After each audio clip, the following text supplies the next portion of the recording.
I'm going to have to just rotate my device. Oh, well, here we go. I'm live. I'm in the right direction. Sorry about that. Deep breaths, right? Everything is a deep breath. And with this heat, I just feel like I am melting. I'm living in my shower. Yesterday, John came home and he said, I don't know about you, but after this day, I need to go out and go get a drink. And I'm like, well, we really haven't been out, so let's go out. We'll go. We'll just go close. We'll go to like a little restaurant around the corner, and all we wanted was a drink. And I was just really keeping him company. So I ran upstairs, got a shower, got dressed, and I'm like, oh, no makeup. Forget the makeup. Not doing makeup. And we walked, and I see a sign on the door, and I say, John, there's no A-frame outside. There's a sign on the door. They're probably not open. The heat is unbearable, and we're walking like 2.5 blocks, 3 blocks from our home.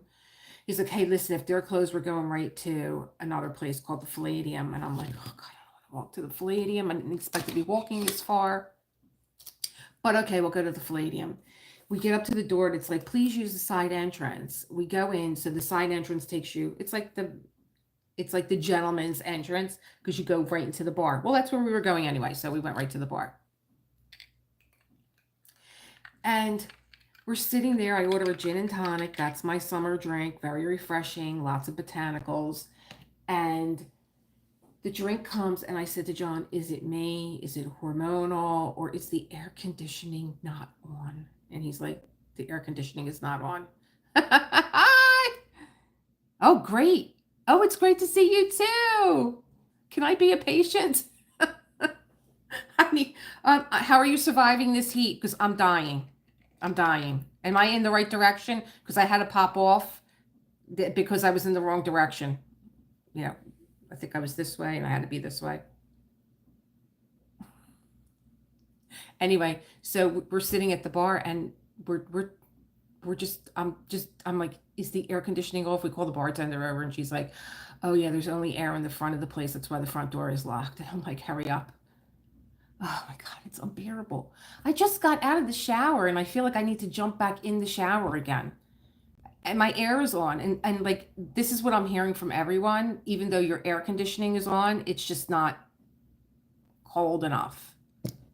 And I'm having a party for my mother this weekend, and she's already stressing that, I think it's going to be too hot for everyone. How many people did you invite? Am I going to have all these people in my house? And I'm like, Mom, please. I made it in time for an espresso, though. Mm. So, anyway, why are we here? We're here because Sunday's Self Care Sunday, which is now like a Sunday wind down, which I really like. I like doing a Sunday wind down. I feel like people have so much anxiety. People in my family, they start to really get punchy as the day wears on, because Monday is like, sharpening her claws, and people are stressing about Monday morning anxiety and the week ahead. And I just feel like a Sunday night wind down is nice to listen to something, because everybody on Sunday morning, they're going out to brunch anyway. They're running all over the place. But this topic in particular, from Julia Cameron's The Listening Path on chapter 4, this is a 6-week artist way. It was my intention, because every year at the beginning of the year I do the artist way just over again. But I got sick with COVID, and one thing led to another, and what I had scheduled for this channel didn't happen. But I was like, oh, the listening path. I did this years ago with my husband. We were dating at the time, like 5 years ago. And he's like, you listen so intently when people talk. I wish I could be like that. And I was like, well, how about you read this book and I'll do it with you? And like, after I think chapter 1, he kind of was like, you know, yeah, I did have a hard year. I was just thinking about it. I had my doctor on the phone, and he was just checking in on me. And I'm like, I have to tell you that, when I was calling you out, freaking out with COVID, because like COVID was over, but I still didn't feel mentally, physically, and emotionally like I was back in my body. It was like I was someone else after COVID. And I heard this from all my friends that were like, once you get COVID, everything changes. You're going to see, like, and I had all that chatter in my head, but I really honestly did not feel like myself. And, you know, as a physician, he's like, what can I give you? You know, do you want to go on an antidepressant? Do you want to, do you need a Valium? Like, what do you want? And I'm just like, no, I want you to tell me that I'm going to come back and be myself again. What do I do? And he's like, Elisa, you're very sensitive to everything around you, and you're very like you're very in your body. You're always like micromanaging everything. But I feel like myself again, so that's what's important. So I would say if you had COVID and that sounded familiar to you, because when I actually started to talk about it on my Facebook page, a lot of my friends were like, we need to talk. When are you available? I'll take you out for coffee because I'm going through the same thing. So that's why I tell everybody everything. I'm an open book because I feel like if I could, you know, reach out to somebody and they, you know, say, yeah, that's ringing a bell with me. Yes. Anyway, so the listening path is about listening to your environment, sounds that are around you, maybe sounds that you can control, but you really just don't do anything about. You just kind of live with them.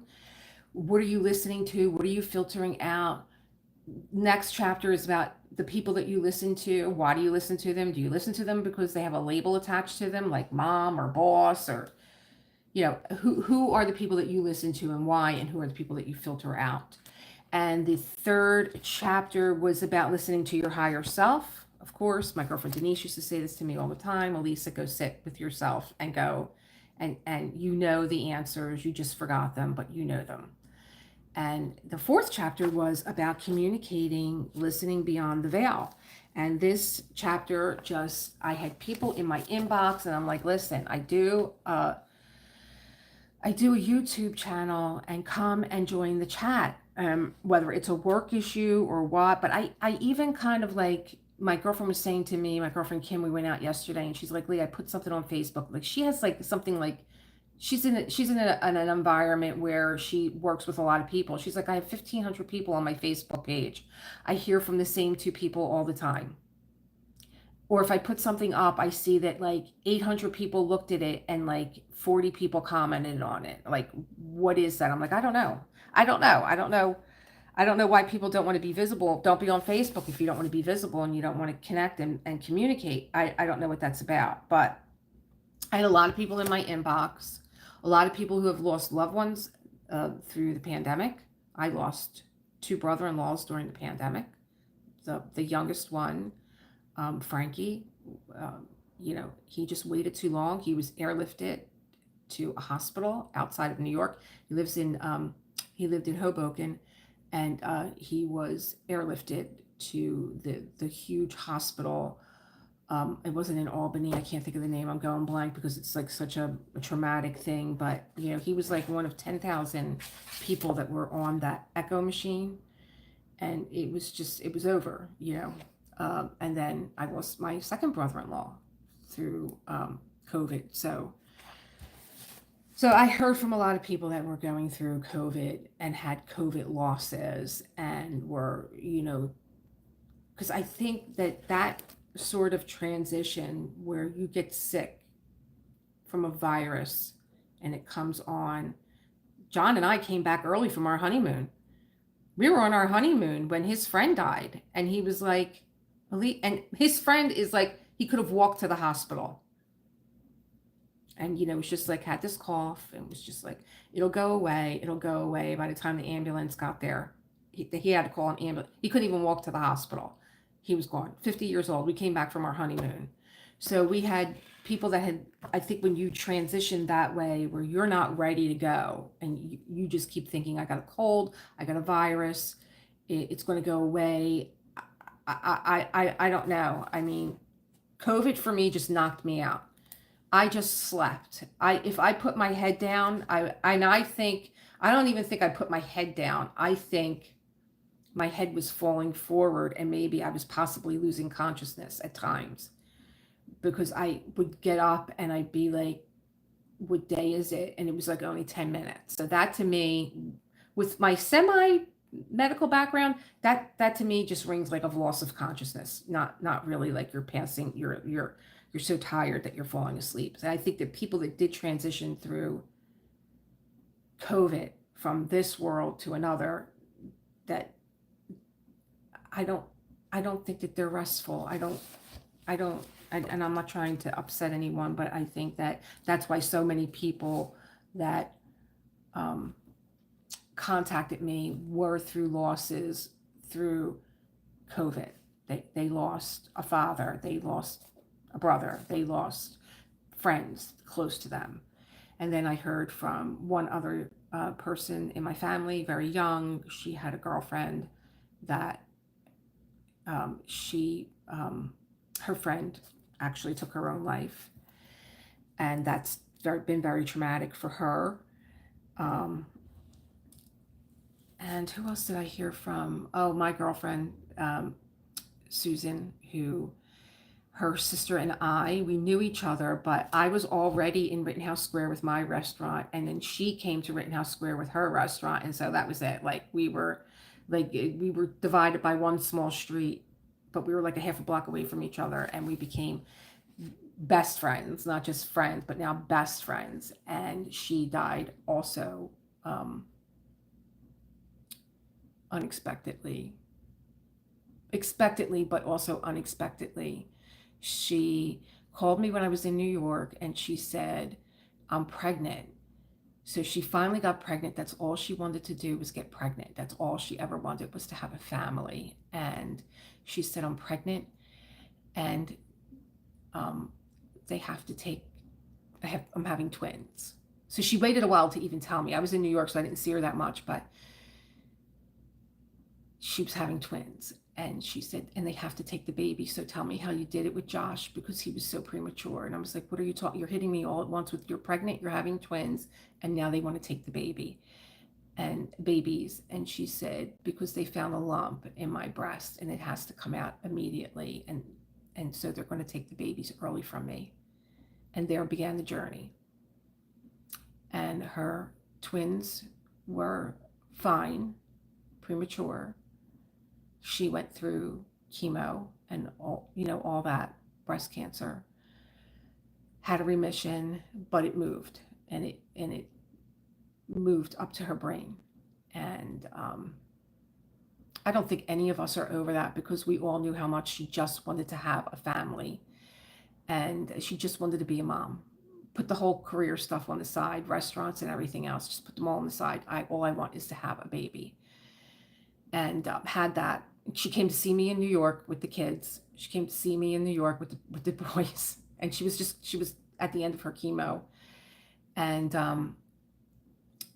there are friends that you don't miss a beat with. Like, you just pick up where you left off, no matter what's going on. And then I moved back to Philly, and she came and had, because they were Jewish. So she's like, what are you doing today? I'm like, I'm having Christmas dinner. And she's like, oh. And I'm like, did you forget I'm Catholic? And she's like, no. I'm like, well, then come over and have dinner with us. And she did. She had Christmas dinner with the boys at my house, with her sister. That was fun. And the boys were just, and her boy is a Joshua. Now, I never asked her why she named her boy Joshua, but the other one was Nathan and Joshua. And we had a blast. I still have, because when she left Joshua's little spoon. And I was like, well, I have to get this back to Leslie, the baby spoon.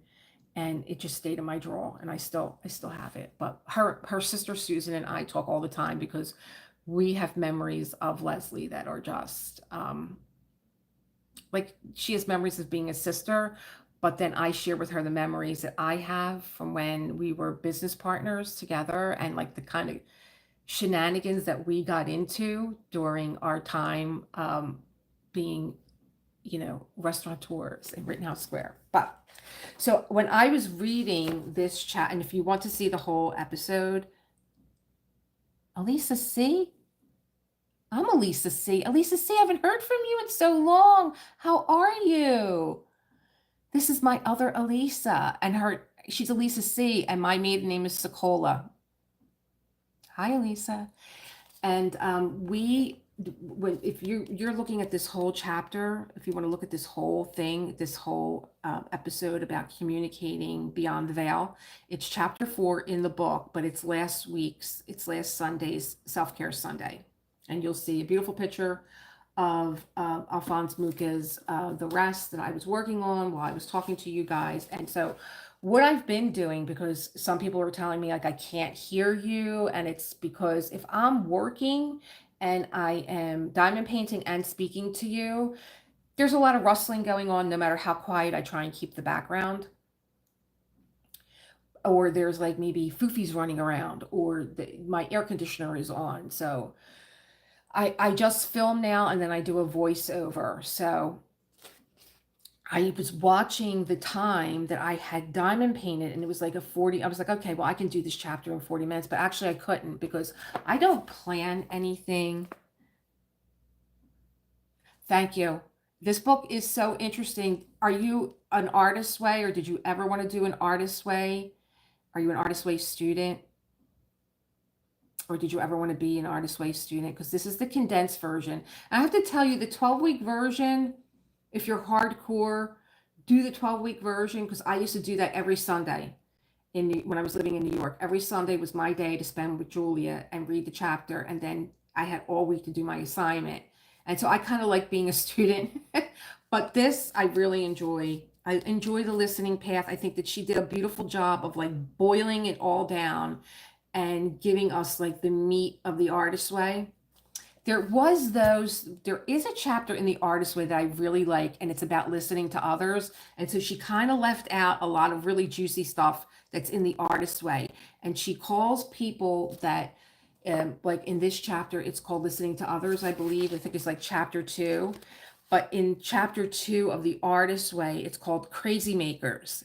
And I'm like, that is such an appropriate word for people that want your attention, or they want what you have, and they will do anything to get in your to stand in your way of what you're doing. And like, oh, one more minute, or they're the constant critic of what you're doing. It is such an interesting chapter because we all have those people around us. But so I was looking at, I was like, I have 40 minutes. I have 40 minutes to talk to people. I can do that. But like I said, I don't plan, and I'm reading this along again with you. So things that I'm reading are coming up for me in real time. And I had a few meditations that came up when I was reading this. And I thought there was a few pages left that I didn't get to, but I kind of just got to the assignment. And so I wanted to just finish up those few pages because who was it? It was oh, I can't remember who it was. It said to me, I am getting so bad with, like, I don't know if it's this key of like remembering names of people, that said I didn't want this chapter to end. So it's chapter 4, listening beyond the veil. Seeing death as the end of life is like seeing a horizon as the end of the ocean. And so I got pretty far, but there were like 2 pages left. And I thought, wow, it's just such a small, it's like, that's the chapter. And I couldn't get to it, but this week I'm really looking forward to also. It's called Listening to Our Heroes. Never read it, but love the principles of the morning pages. I am big on self-development, always opening to learning. Yeah, I think when you start doing morning pages and you just do stream of consciousness writing, and you just write, they're like thought bubbles. Boom. I'm not drinking my espresso right now. I really didn't put my diamond painting up the right way. Like you just write. It doesn't make sense. It's not supposed to make sense. And it's what you're doing is just scraping off the top of your brain. You're siphoning off all the nonsense that's going on, and then your writing starts to slow down, and you start to really get to the meat of what is underneath all these things that are laying on the top of our brain. And then it's like, well, where did that come from? And then you start to explore it, and then you start to put things together. And, it's so wonderful to see this like jumble of words come together, and they all start to make sense. And I started to keep an index in my composition book because there were themes that were reoccurring, and there were like things that were coming together. And then another thing that I do with my composition book is on the bottom, I just buy a regular composition book. Oh yeah, absolutely. because you get it off your brain. You removes the, yeah, you're not walking around with it. That's why people like leave a pen and paper near their desk. My husband is great at making notes. Now all of a sudden, I think he thinks because I'm good at like remembering things, he'll say to me, "Oh, remind me." I love it. I love it. And like sometimes I do the same thing every morning. I'm like, what am I going to write about? And I'm like, well, then just write that. What am I going to write about? And go from there. What am I going to write about? I've been doing this for 20 years. Do I really have anything to say anymore? What's, I should really be cooking dinner, cooking stuff for my mother's party, and like, and then you just start to just get into it, and it just starts to flow. But I buy composition books because I bought the beautiful journals for years. You guys, if you're watching my channel, oh God, me too. And my husband says to me, can you remind me? I'm like, you've been married to me now, like we've been together for 5 years. What makes you think I'm going to remember anything? I can't remember what I'm supposed to do. I'm going to remember what you're supposed to do. But I just went through this reemergence into glass pens and dip pens and inks. And so I was showing during the week the few little kits that I bought from Amazon that are like glass pens and writing and um, I went through all that, the beautiful journals, the whole Jane Austen thing. And then I took a class with my girlfriend, Anna, in New York. I worked for Anna. She owned the ink pad. And she said, please take this class with me. It's called Journal to the Self. I love it. Words are my life. And I was like, okay, I'll go. I was just doing it to keep my girlfriend company. And that's really, I think, what made me become a journaler. Like I was hooked on that book. Um, it has so many good writing prompts, but they're like fun. Yeah, I have to remember your crap too. Remember, like I'm like, you walk around with an Apple phone. What do you think it does? It's not even a phone. Nobody talks anymore. They text. It's a computer. Put it in your computer. I tell them now, put it in your computer. I'm not your assistant. Tell Siri, hey Siri. But when we say hey Siri in here, oh my gosh, she doesn't recognize my voice anymore because I don't have an Apple. I have a Galaxy. Everything in the house goes on. Please work on that Apple. Give them different names for different things in the house. Everything goes on when he says, hey Siri. The computer goes on, the music goes on, the speakers go on, the TV goes on.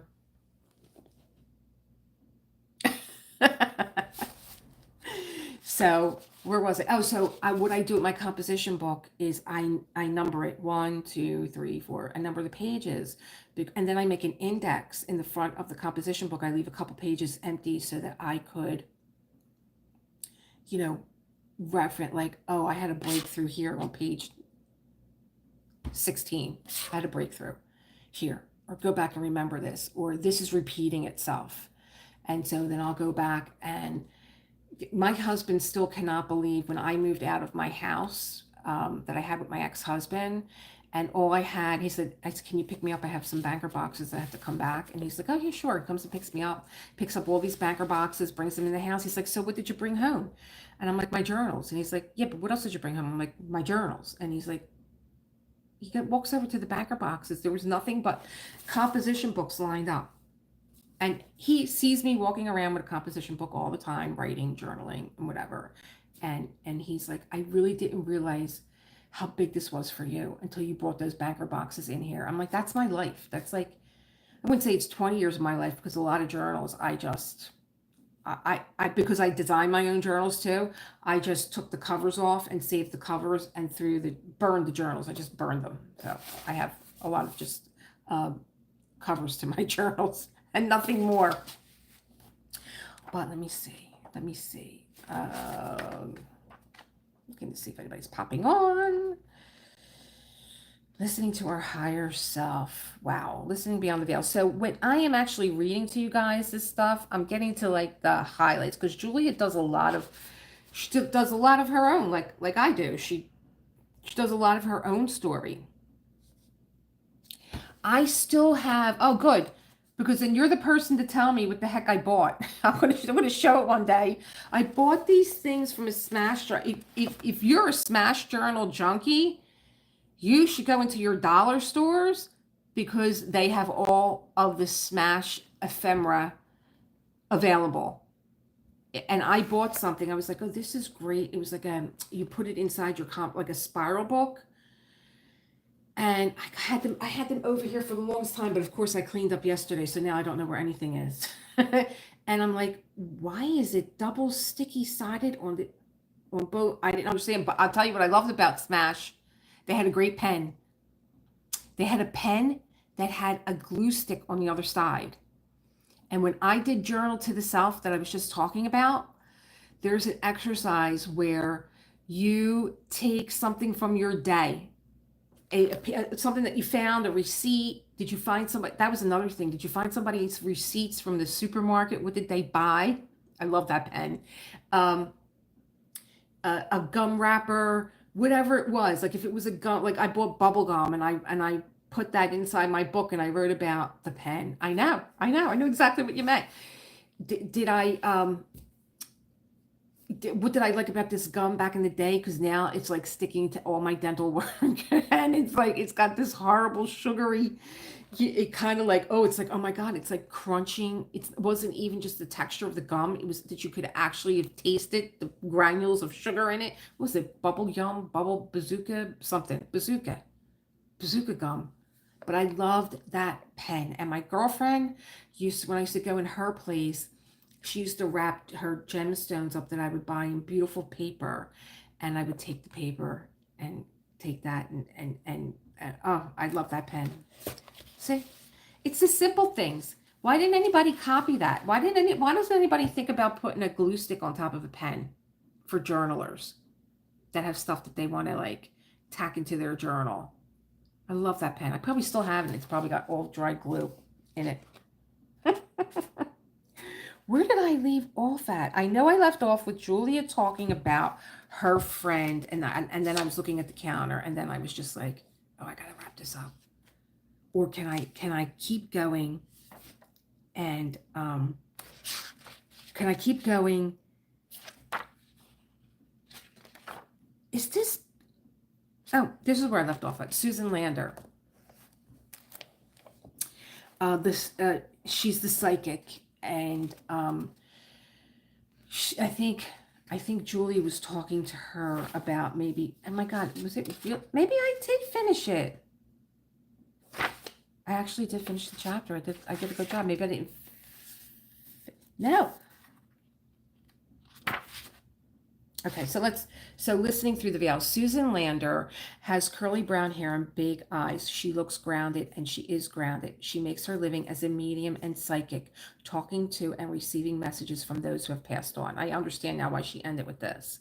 She is a believing mirror, and I share my experiences reaching beyond the veil. So I believe that when Julia references people as a believing mirror, these are the people in your life that are like your anchors that you can talk to, they believe in you and they reflect back at you that themselves, but also yourself as the best that you can be and what they see you to be. She's a believing mirror, and as I share my experiences and reaching beyond the veil. Her easy confidence on the topic is contagious. She believes that the afterlife, far from wishful thinking, is every bit as real as the life on earth. So I don't think I'm there yet, but I would love to be where, I would love to believe that my husband's mother and I got to be really close in the short time that she was still here. And she would say to me, God, you make a good cup of coffee. I'm like, well, I hope so. I had a cafe at one time, but my dad really taught me how to make coffee. I will say that. And and I would like to believe that when she passed over, he was waiting there with a cup for her, because they were two spitfires. Everybody knew my dad. When I had to call people up and tell them that my dad passed on, they all said, your dad was the funniest person I ever met in my life. And I got to hear that over and over again. Everybody shared with me a story about my dad that had them peeing their pants. Like, your dad this, your dad that. And these were things that I just didn't know. And they all said to me, your dad was your biggest champion. he went on and on about his daughter. Now, my dad didn't go on and on about me to me. He was always pushing me. When I would do something, he would say to me, okay, so now what are you going to do? What are you going to do with that? What you learn? What's next? And I'd be like, Dad, you're like, I just split the atom. Can you give me a minute to breathe? And he just, no, he would just kept pushing me and pushing me. But everybody that I talked to, they were like, your dad was always so proud of you. He was your biggest champion. And they all told me a story about how he had them peeing their pants laughing. My dad, he missed his calling. And I say it about my husband too, because they're so identical. When people meet my husband or they go to his show, they want to book him because he is such an entertainer. And my dad was the same way. Anyway, she believes that the afterlife, far from wishful thinking, is every bit as real as the life on earth. I am excited for my conversation with her. I pick up the phone, reaching her in Florida. I can't wait to go back. I'm going back in April.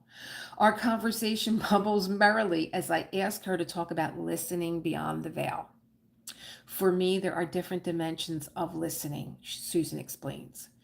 There is listening in general conversation. There, I try not to be too superficial, but I often catch myself listening to respond rather than listening deeply. It's challenging because I love to share experiences. When I catch myself doing this, I know it means I'm not listening to listen. I'm listening to respond.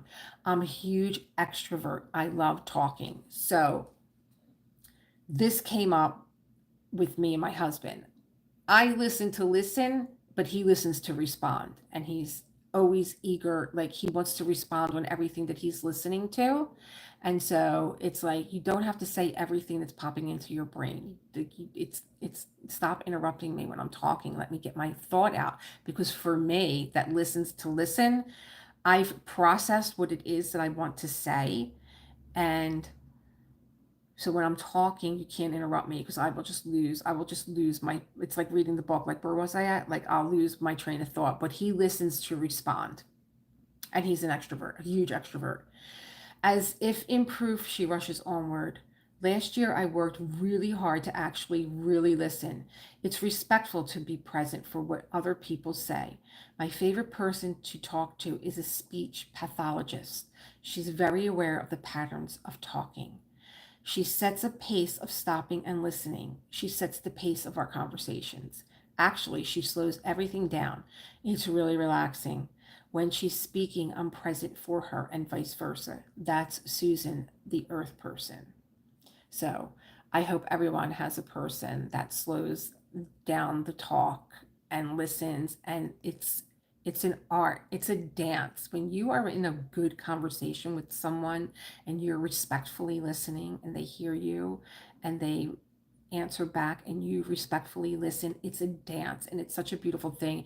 And it is very relaxing and enjoyable. And you leave the conversation feeling like, wow, that was really like worth my time. Because how many times do we get together with friends, especially when I get together with a group of friends?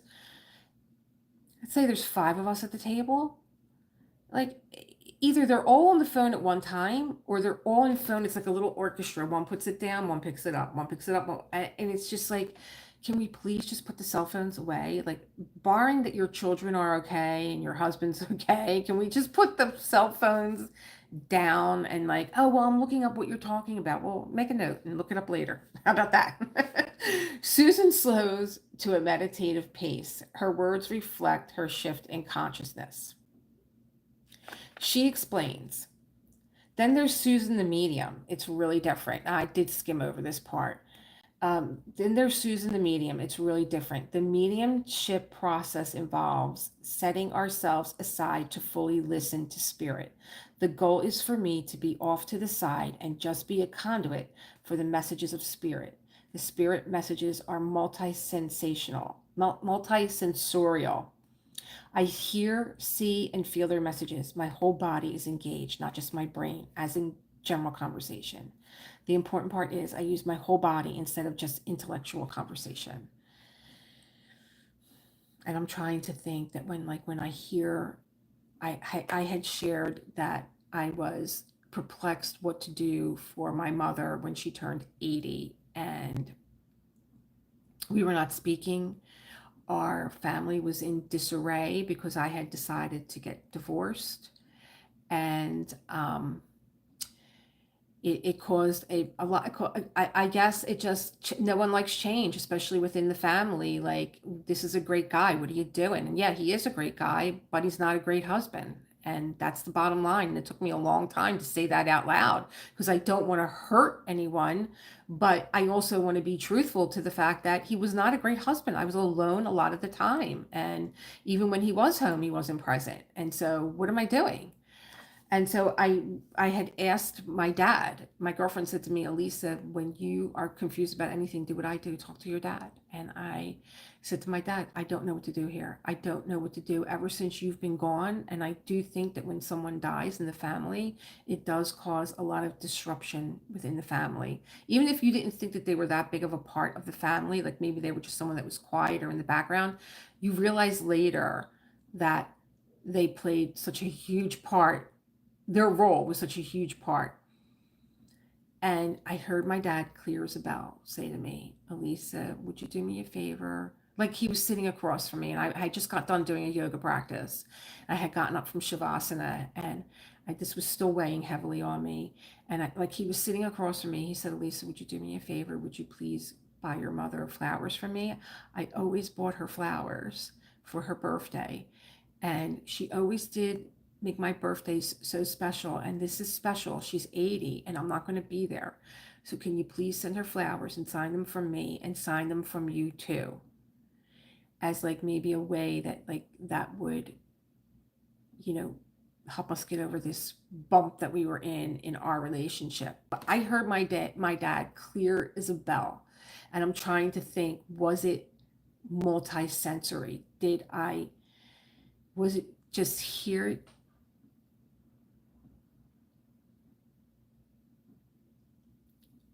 And was your dad the peacemaker in the family? Like, was he the guy that just kind of like you knew, like, dad's the peacemaker? Because I didn't realize that my dad was a peacemaker until after he died. Like, he would say to me, Elisa, please just call your mother. Like, she's at work. She's got three bosses. Like, she's stressed. And then I'd be like, okay. Like, I would do it for my dad. Okay. And then I would just like swallow everything. Sadly, no. It didn't bring us back together. It didn't. I signed my dad's name, Love Joey. And that's the way when my dad would send my mom cards and I would go over there and visit, and he would say to me, did you see the beautiful, beautiful card that I sent your mother? Yeah. And this is what I hear from my girlfriends now. I was just out with my girlfriend yesterday, and she's like, Elisa, you know why I think that our relationships are so strange with our mothers? Because we knew our fathers better than they did. And that really gave me something to talk about, like, and think about, because I was like, I think you're right. Because when I tell my mother a story about my father, she will absolutely say to me, that never happened. That never happened. Are you trying to tell me that my reality is not real? Are you trying to tell me what my reality, like, there's one reality, but there's different perspectives, but there's one reality. And the reality is that this happened to me and my father said this to me, or my father did this to me. And like, it's like, no matter what I say about my dad, not whatever I say, but like my memories, my mother tries to challenge. And so I signed the card Love Joey, because my dad would always say to me, did you see the beautiful card I sent your mother? And like, I would never walk over to their mantle and just pick up a card, because I feel as though that's an intimate moment between the two of them. And maybe he wrote something inside, but then again, it was on their mantle. And so I always remember my dad signing his cards, Love Joey. And so that's the way I signed it. And I thought that was going to be very special to her. And of course, I had to follow up with the phone call that I sent you flowers. Did you receive them? Because I didn't hear anything from her. And she went, oh, yeah, yeah. Who's Joey? And at that moment, I thought my mother had a stroke. And I went, what? She went, Joey. Who's Joey? And like, my dad died in March, and this is July. And I said, Daddy? And she went, Joey. I went, Mom, Dad signed all his cards. Love, Joey. No, he didn't. I was like, oh my God, she had a stroke. She had a stroke. Dude. And she's just like, no, no. She actually thought I signed it, Love John, because the chatter in my family was that I was already in a relationship with John. Me and John were friends. We were nothing but friends. If anybody would have said to me that I would even have dated John Pescator, I would have been like, you're out of your mind. No way. There'd be nothing left of him but a guitar pick. He couldn't handle me. And he called me the day that my dad died. And he said, Elisa, the day of my dad's wake, he called me and he said, Elisa, I'm not going to be able to make it to your dad's wake. I said, oh, John, that's okay. Don't worry about it. Because we had just like, we had formed this group of people that we were going out all the time. It was me, my friend Mark, who I was always with, my girlfriend Denise, who I was always with, my girlfriend Donna, who I was always with. And like Johnny kind of like just broke into this ring of people. And Johnny did that. Johnny would travel from circle to circle to circle of people. And I guess it was just like our time that he was hanging with us. And he said, Elisa, I feel so bad. He called me the day that was my dad's wake. And he said, I'm not going to be able to make it to your dad's wake. And I feel so bad. And I said, no, that's okay. Now, I also did not realize that my husband, John, that I'm talking about. Hi, Ashley P. Thank you. Thank you. That's so nice to hear. That's why I do what I do, so that you enjoy the time that I spend here.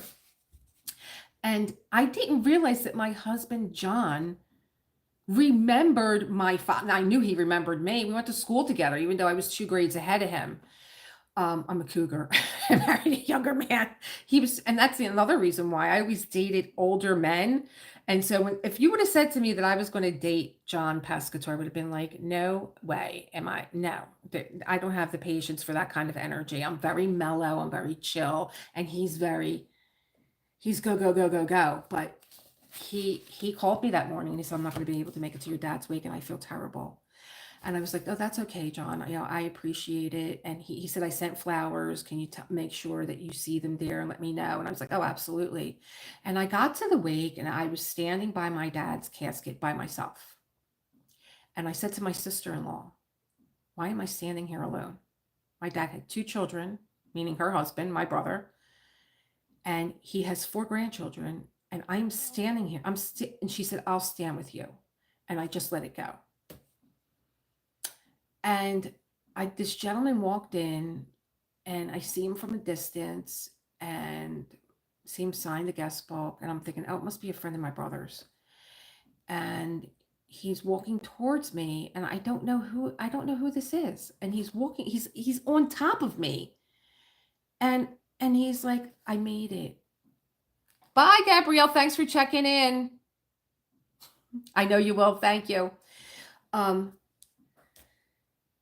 And it was John. And he said, I went to work. He whispered in my ear. He said, I went to work and I told him I have a friend's father that died. And I've known her father from when I was a child and I have to go. And I was like, we talked about it later because it was like we're at the casket. And I said, you said to me that you remember my dad. He said, I remember your dad because my mother's childhood friend lived right next door to where John grew up at. John's parents owned of like a bodega, like a grocery store. And they lived next door to each other. And my cousin Michael, well, we called each other cousins, was my mother's best friend and my father's best friend. And they lived right next door to John and his parents. So I was at she was my godmother too. I was at my godmother's house all the time and playing with my little cousins. And my cousin Michael and him are best friends. And he said, of course I remember your father, Elisa. I remember your dad, So I don't know where I went. I went off the rails here a little bit, but that was like just the story that I remember from what we were talking about here on the book, about, conversation and slowing it down and being with someone that you have like a good conversation with, that they like take the time to listen to you and you listen back and you respond back. So Susan slows to a meditative pace. Her words reflect her shift in consciousness. And she was talking about being the Susan that is now not the earth Susan, but the medium Susan who converses with spirit. And that's what I was getting to. Like when I heard my dad's voice, like, it was just like he was here. And, Gabrielle said, "Oh, great, you and your mom got back together." I'm like, "No, we didn't." Because, like, after all that, it was like, yes, I sent the flowers. Yes, they had a party for my mother that I wasn't invited to. And like, it wasn't just that my family, can't talk to them. I can't talk for them. I don't know if they were angry.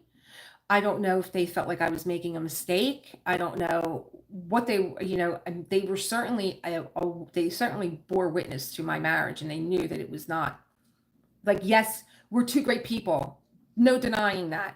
And on paper, we should have been able to rule the world. But together we were oil and vinegar, and everybody saw that. And I was so surprised that they then didn't grasp that it was over. And I think something happens to you when you lose someone in the family, and a parent too. When I lost my father, all I heard were all the things that my father ever told me in my lifetime. And the one thing that I heard him say, right after he died, and I was outside, and I was sitting in my yard, and I had a cabana, and I was sitting under it, and it started to rain. And I was like, well, this is great, because it's just going along with my tears. And my dad, I could heard him. One of the last things he said to me was, "Elisa, why are you always so sad?" And I said, "Dad, because I am. You asked me a question, I'm going to give you a truthful answer." I said, "Dad, because I am." And he's like, "Elisa, stop being sad. Stop. Stop being sad. Do something about why you're sad." And that was like my green light to do what I had to do. And for as scary as it may have been in my past and past times that we were separated, to say, and we were separated for lengths of time. Sometimes we were separated for up to a year. Like, there's 3 years out of my marriage that we were separated, and it was like a year long. So, and it would be like, well, why don't you just, the next natural step, move into a divorce? And it was just like, well, we're two good people. We're good on paper. We should be able to make this work. And it just never happened. But when my dad died and I heard that, and I was like, I'm done being sad. I don't know what the future holds for me. I have no plans, but I can't keep living this way, because that's going to be me one day. And my son is going to be standing next to my casket. And I don't want to go having things undone. And I think that comes full circle to what we were talking about, the people that I heard from that were contacting me after I did this Self-Care Sunday. And a lot of people were people that had lost loved ones through COVID. And those were people that left because they had things undone.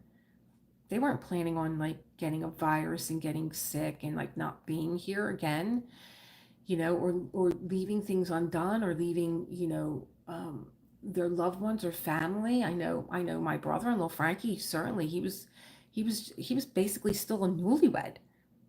And he had a son from a previous marriage, and she had children from a previous marriage, and they were one big happy family. They worked together and everything else. And I'm sure he had a lot of things undone. I think he had a second restaurant that he was looking to open, or it was on its way to being open, or maybe it was open. I don't know. We kind of, with the divorce, we kind of like lost track. But nobody wants to leave here with things undone, whether it's something as big as that, or even in when you do have the time to plan your life. So, um, so again, she's saying that, again, I am reminded of the difference between listening with the head and the heart. Oh God, that's a big one, isn't it? And I think that's where stream of consciousness writing comes in at, because I call it the 3 H's. It's the head, it's the heart, and it's the hand. There is something that happens when you get your hand involved.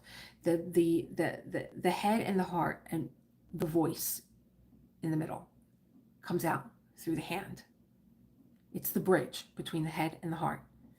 And there's something that happens in that when you write things down, when you take the time to journal and you do this work, this stream of consciousness working. Like, you could do the stream of consciousness, which is a tool one of the artist's way, and close the bridge between the head and the heart.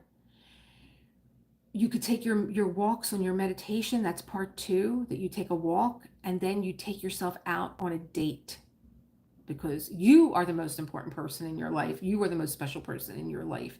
You do for you what you would do for anyone else, and you take yourself out on a date. And you just, I think that that's when I have a multi-sensual experience. Things are starting to come full circle. It's kind of like, just like the stream of consciousness writing, it's like now everything that I'm talking about is starting to come into view. I have a multi-sensual experience when I do the artist date and I take myself out on a date. There is no one to distract me. There is no one to focus on. I don't have to worry, are you having a good time? Do you like this restaurant? Do you like the food? Do you like what I chose here? I chose it for me. I took myself somewhere that I wanted to go. I chose it for me. I'm having what I want. There's only you, that you are now filling the well of your senses, the sights of the restaurant, maybe if that's where you go. I'm using that as an example because I'm a cafe jumper. I have a Facebook page called Cafe Living because I lived in cafes. That's what I did. As soon as a cafe was opening, I jumped to it and I took myself there by myself. That was my artist date, to go and explore different cafes and to just look at I love the sound of a cafe. I love the chatter. I love being there. I love looking at how they've decorated. I love seeing what they're doing, what kind of drinks they're experimenting with. That's when I have a multi-sensory experience. So I'm going to be really aware, I think, this time around, of when I am asking, and I have never asked in my writing, which is what Julia is talking about here when she says, can I hear from X? Can I hear from, and she says, can I hear from X? It's as though we have placed a phone call. X answers us. You are in my custody, safe and protected, we are told. Pen to page, taking dictation as we listen. The loving messages unspools through the written word. There it is in black and white. Contact. That's her way of making contact with people. And I believe, isn't it Conversations with God also, that it's like a Q&A with God, that book is based on. I know my girlfriend Denise loved that book and she read it all the time that she was sick. But I've never in my writing asked to, can I hear from, and wait for a response. It's more for me when I get myself centered and quiet, when I sit down and I ask, or maybe not even always, because I have a picture of my dad. I think that's of course, is it in there? Am I facing the right way? Where am I going? No, I'm not facing the right way. I'm trying to show you guys my living room. I should just walk up to the picture about that. You might think I was like in another state because I sit in my chair, which is here in my home. And then there's Johnny's chair. And then what sits right across from me is this picture of my dad. And there are times that I'm sitting in that chair and that's all I'm talking to is my dad. And then this was my grandmother, Rose, that I'm always talking about when I tell you guys, my grandmother would tell me to go out for a walk. That's her as a little girl. And this is her actual green card from Ellis Island. And this is her mother, Maria. Her mother, Maria, that she would babysit me when I was a kid. She would, chase me around with a bowl of pasta because I would never eat. I ate sugar all the time. That's all I ate. I ate candy. My mother took me to the doctor. She said, all she eats is candy. He said, when she stops eating candy, come back. As long as she's eating, she's fine. It's not that your daughter doesn't eat. She eats. She just eats candy. Anyway, so they're my ancestors. And I did a little story, and you might see a picture of my dad because for some reason the cover didn't come up on this story, but that was just like an homage to the people that are spirit guides in my life. There's a picture of my girlfriend Denise. There's a picture of Honor, my dad, my grandmother, and my grandmother's siblings, that are there that I talk to in my life, that are my spirit guides. So again, I am reminded of the difference between listening with the head and the heart. And like I said, I throw the hand in there because that to me bridges the gap. Susan continues, when I'm listening to spirit, I'm aware that it's very sacred. I am being trusted to transmit their messages, so I listen really hard. It's a huge responsibility and gift. These are people's loved ones. I'm doing the listening for the people on earth because they can't listen as well. I've got to be on my game 100%. I've got to be listening. I turned into a giant psychic antenna. Susan pauses, gathering her thoughts. She goes ahead carefully. It's also extremely rewarding and feels wonderful. For example, I now see horses from your friend, the horsewoman. It's a postcard from her, sending God, the divine, down to earth. I smile, thinking of Alberta and knowing that she is close. So there's a little check in at the end of this, which I love. I talk to my dad constantly. Something so interesting to me was a video by Thich Nhat Hanh. I love Thich Nhat Hanh. I think it's titled Birth and Death. He explains that your parents are within you in your DNA. I just read that. I just read that this week. That's amazing. Yeah. And then did you see, I saw something, I believe it was Instagram. They took cremated ashes and put it under a microscope. And it was the most beautiful thing I've ever seen. It actually looked like a nebula. It just looked like, it looked like you were looking into the universe. It was so beautiful. I love Thich Nhat Hanh. I taught a lot of his readings when yeah, it's true. It's true. And people will tell me all the time, you're just like your dad. You're just like your dad. You're just like your dad. That you do. You carry them with you.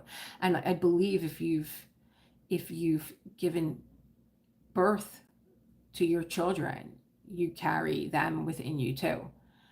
So yeah, I can't believe I just read that. But when I was looking at the Instagram post of whoever it was that took cremated ashes and looked at them under a microscope, I don't believe that they were.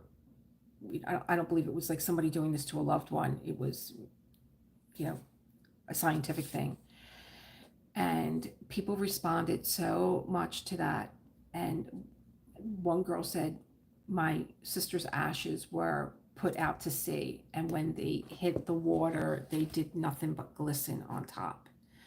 And when you were looking at that through I actually wanted to post this, and I probably will go back into my Instagram. I think I tried to find it because I did follow who posted it, and it was called yoga, yoga.at. And it was, yeah, and they looked at different slides of cremated ashes, and you would think that you were looking at a night sky. They were different colors. They were kind of like, it was kind of like looking at an opal, like the gemstone, the opal. It was pinks and blues and sparkling. It was beautiful. And like, I always said I wanted to be cremated because when I was married, my ex-husband was from New York, and he had bought burial plots in New York. And I'm like, I'm not from New York. I'm not going to New York. I just want to be cremated. Just please. I don't want to be in a coffin. I don't want to be in the ground. But now that I'm married to my husband, John, I couldn't imagine us being separated. And so I'm going back to, he's like, you're not leaving me. You're going to be there with me. I'm going to be waiting for you. He says he's leaving before me. And I can't even have that conversation because I love my husband so much. When he talks about, wanting to plan our exit, I'm like, I'm not listening to you. And he's like, you have to know these things. I'm like, I'm not listening to you. Going back to my check-in. Morning pages, artist dates, and walks. How is everybody doing? What have you discovered in consciously listening for those behind the veil? So that's what I'm interested in. If you want to share, of course, it's very personal. And if you want to share, if you do this exercise, I am going to do the exercise where I actually write, can I hear from my dad? And just listen to what comes up and write it. Me too, hate the conversation. Yeah. And that's going to be my homework to do. Because I just do my stream of consciousness writing, but I never thought about actually asking. And where Julie is like, she turns it into pen and ink, and so that she has it. So she has it, but I anchor those things. And like, I don't know if anybody else has this superstition, but when someone dies, the first coin that you find, it's like, that's the coin that when you need a sign, you're going to see. And so when my dad died, I found a quarter. Like right away, I found a quarter. I'm like, really, Dad? A quarter? Like you couldn't be like a penny or something? And I find quarters everywhere, everywhere. Me and John were having a discussion, and we were cleaning out the closet, and he just anytime I make an inch of space, he comes in. I'm like, John, why is all this stuff in this closet? Did you think that we built this closet so that you could have another closet to put your hats and your guitars and stuff? And he's like, yeah. And I'm like, you're driving me crazy. I'm like, Dad, please just give me patience. And when I got done taking the last thing out of the closet, there was a quarter. I'm like, here it is. My dad, he heard me. He heard me. He's listening to you. He's watching you. He's watching what you're doing. You're driving his daughter crazy.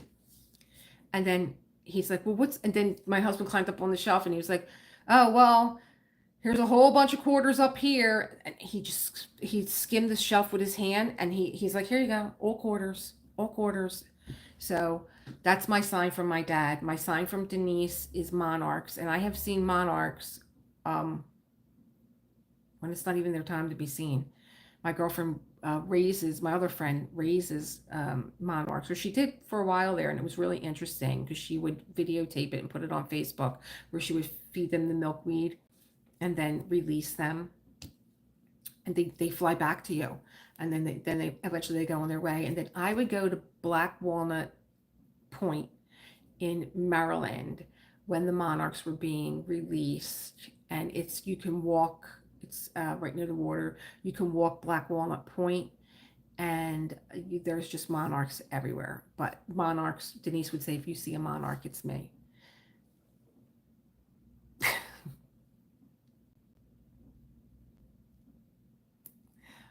And that's your dad, and that's me saying what I'm saying, and you getting it, and that's your dad, and that's your little message from your dad that he knows you're talking about him, and you're here in this conversation, and that's his little sign for you. Song for my daddy's yellow butterfly. Now I never heard that, but I will be looking it up later on. Yeah, butterflies are to me are just transformational. Like they remind me of transition. Sign from your dad is yellow butterflies, and here I'm talking about butterflies. Yeah, yellow butterfly. Ooh, I thought my dad was tough with a quarter. I'm trying to think if I. Well, it's really interesting if with that with the little story that I did, a minute story of all my ancestors, and then I put Denise in there, and because she's someone that I get signs from, and I did a collage of her, which was I was thinking about. I Let me just put this out to anybody that's on Facebook. If you get a message on Messenger that says, send me your phone number, do not answer it. It's a hack. And I'm never on Facebook. And I wanted to take pictures of people that I know that are signs for me, that are messengers for me. And I went looking for pictures of Denise. Now, Denise died in 2007. I wasn't on Facebook until 2009. So I had no Facebook pictures of her. I had her SAG card. My favorite color was yellow, and I see them at the time I need to. If you need now, if you don't know what I mean. Oh, okay. Yeah, I do now. And the only thing I had of Denise's was her SAG card because she was an actress. And I was like, I don't really want to put this in my thing.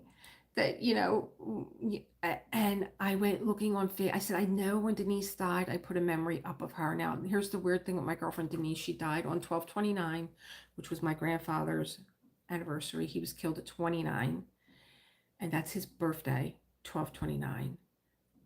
She died on 12/29. I said, well, I'll never forget this day because that's the day my grandfather, the big sign that's around me. As a kid, I always felt this energy around me, and I never knew what it was, but I always knew that I was protected. And it wasn't until I was old enough that they told me the story of my grandfather, and I knew instantly, this is the hand that's always in front of me. This is the person that's always pushing me out of the way, or keeping me safe. When people would tell me things like, don't do that, that's not safe, or don't go there, don't walk that way, it's not safe, I'd be like, nothing's going to happen to me. I had this unbelievable knowing of protection around me as a kid. I just felt it.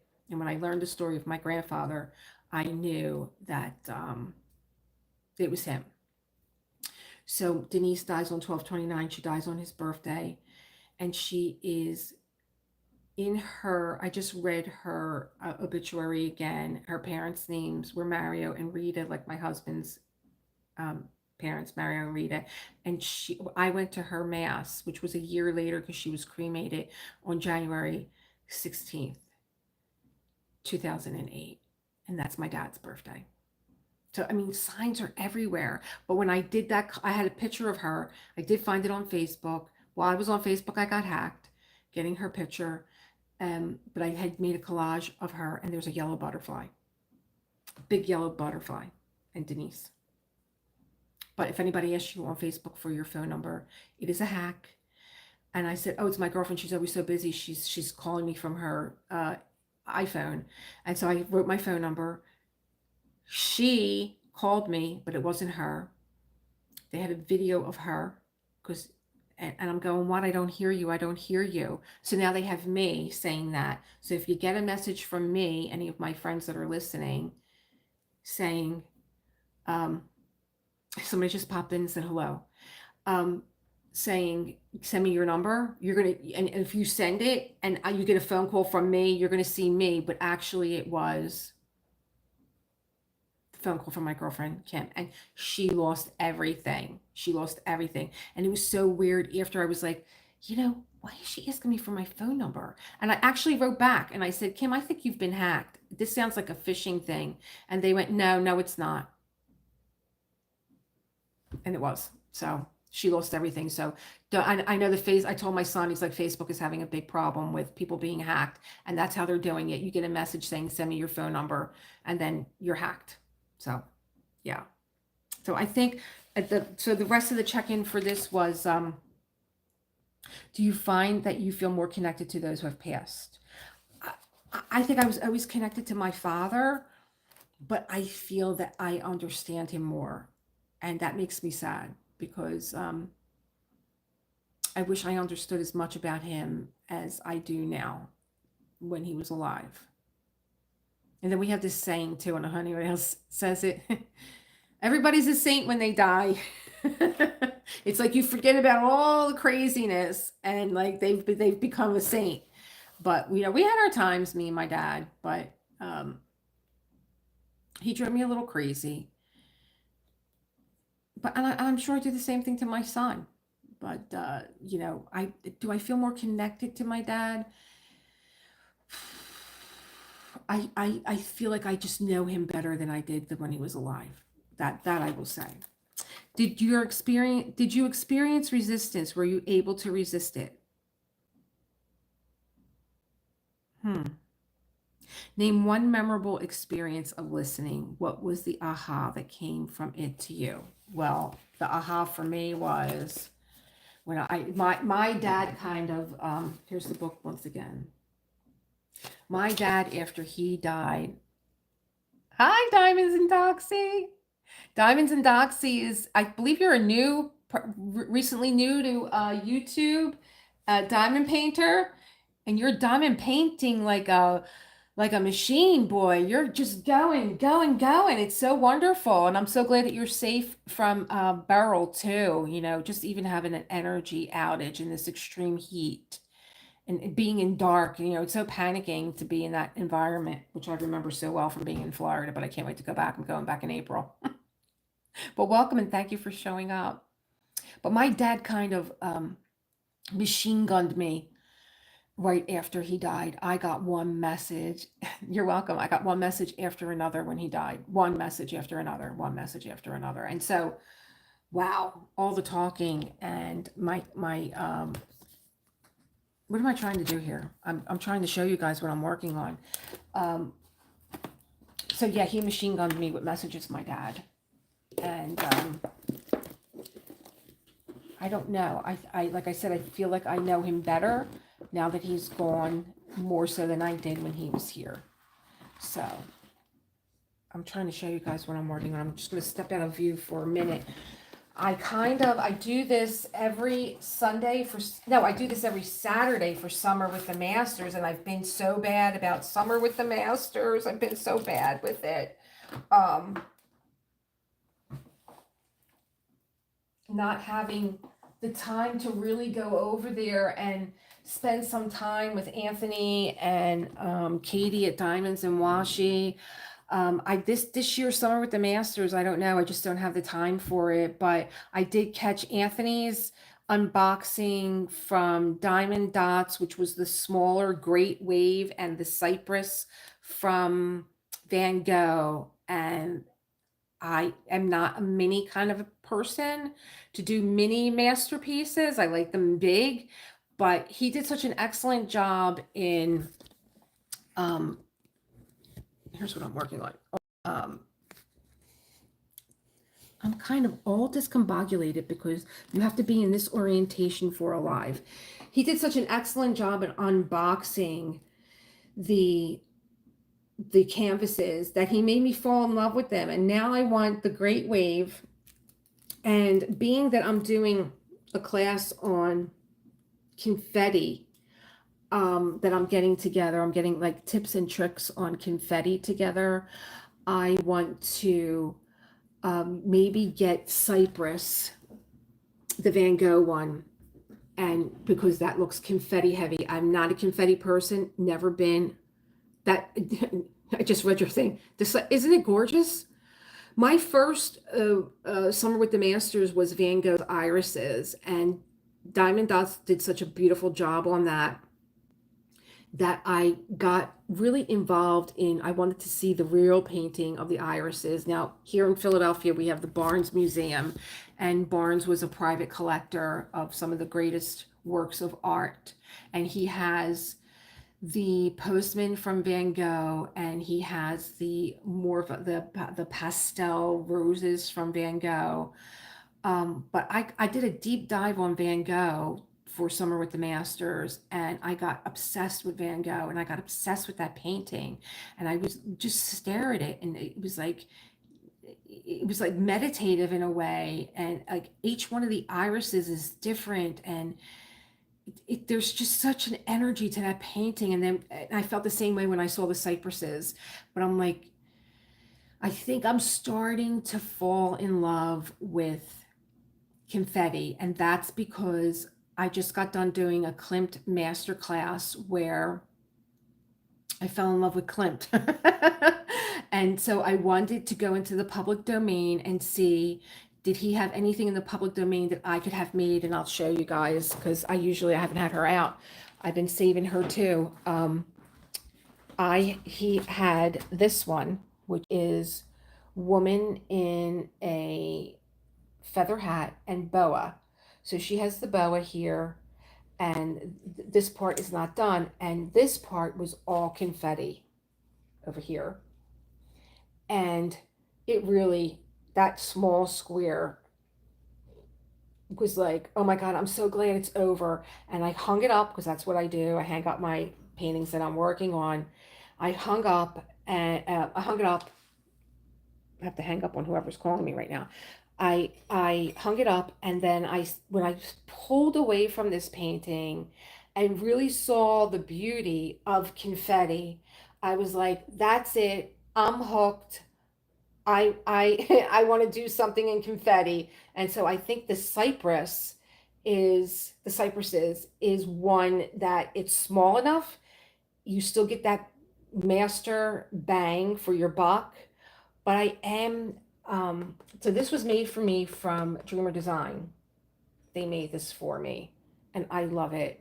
Her eyes are a little bit darker in the original. She has like a dark liner, but I love that they softened her face, because her face looks like an oil pastel now when you step away from it. I think that they did a beautiful rendering. They did a beautiful job, that I got them now to do something else for me. I don't mind confetti if it makes sense. Sometimes it's just unnecessary. Yeah, because that's the way I felt when I was doing that portrait that I just showed you. I was like, oh my God, I'm so glad that I made a big portrait of her face, because the background was so busy and I didn't want all that background. But then when I stepped away from it, I was like, oh my God, I think I really like confetti now. But could I do a whole one? I don't know, but I guess, you don't have to finish it. You could just roll it up and put it away, and then when you're in the mood for confetti, you take it out. I think Katie does that. I think Katie is doing a conversion, a big needlework conversion. It might be from Heaven and Earth. I think that they do these really big canvases, Heaven and Earth. I think that's the name of it. Because there's another diamond painter, and she likes those big canvases. And of course, there's Lizette. If you don't know Lizette, Lizette Craft and Tells, oh my gosh, she is amazing, amazing diamond painter. And she does the big Josephine Wall paintings. I don't even know what kind of table she put this painting on, but when it was delivered, Josephine Wall, I know, right, right. So you know that she took all the tape off. She took all the protective cover off to show us this painting. I'm like, oh my God, is she gonna get that back on? But she did. And then when she did one the size, it's like the size of 4 Diamond Art Club paintings. Yep, a good mix. Yeah, I think so. I think have I had a good I think that the great wave Anthony was saying would be a good mix of confetti and um, color blocking. Because let me tell you, people think color blocking is easy. Now I just showed you that portrait. Her boa, I was like, oh great. No, no, that you wouldn't see me. That would be done. I would be done. I wouldn't know where to put something that big. To work on it. There was someone else. I think she's called a breath in time or a step in time, and she had a Josephine Wall, and I got really interested in her kitting up, and but then she's not doing any videos, I don't think. I think it's called a step in time, but she's another diamond painter that does those big paintings. I wouldn't know where to work on it at. Yeah. I don't know. I mean, it's it's that wow that you get after when you look at it. And I think that you have to be in a kind of state of mind to do confetti. Like I would do when I was overly anxious and I was at work, I would grab all the money. You know, I had a restaurant. I would grab all the money and I would separate all the change and all the paper bills and all like that would calm me down. And that's what I think of a canvas. When you look at a canvas, it's nothing but chaos, right? It's just a bunch of symbols on there, and you have to sort them out, and you have to sort out the color, and but once you get yourself kitted up and you know where you're going and you scale it down and you get your little 10 by 10 centimeter block and you have some control of it, you really don't have to think anymore. And so, but when I was actually doing that background, I was, when I stepped back and said, wow, this is beautiful. I then, the next side of it was the other side of the confetti. And I was like, I need to have fun with this. If I can't have fun with this, I'm not doing it. So I taught myself some little psychological tips and tricks that I want to get together as a class on confetti. And that's my story for today. And I'm way over, and I'm way happy that everyone came in that did come in and made some comments. And I hope if you missed this that you catch it on a repeat and maybe comment and let me know what you think of the chapter. Let me know how you're doing with this listening path and the artist way. Let me know how you are doing with your writing, how you are doing with your artist dates and taking yourself out, how you are doing with your walks. And it's been a killer. It's been killer outside. I know, like I said, John and I went out yesterday for a walk to just go get a drink somewhere. And we walked into a place that had no air conditioning. And I was like, get me out of here because I feel like I'm dying. So yeah, so let me catch up with me. Let me know. I'm telling you guys that I'm telling you guys that going to sub your channel now. Oh yeah. Oh yeah. Diamonds and Doxies. Yes, yes. And I love that. I love that people in this community that you guys all know each other and you talk to each other. You guys missed Gabrielle earlier. She's a lot of fun. We have a lot of fun. Her and I, if we ever met up in person, I don't know. I don't know what kind of trouble we would get into. We both have the same kind of brain. But yeah, so let me know how you're doing. My assignment for myself this week is going to be actually asking in my journal writing, can I hear from, and listening for, you know, any messages and taking dictation. But create that world that you want to live in, and that's what I do, and I do it for me, and I do it for you, and I appreciate you all, and I will see you in the next one. I'll see you when I do some diamond painting. I was going to do a Wednesday live whip and chat, but my husband was home and then he got called into work. So Wednesday live whip and chat, we'll get some diamond painting done. Bye guys, see you in the next one. Bye.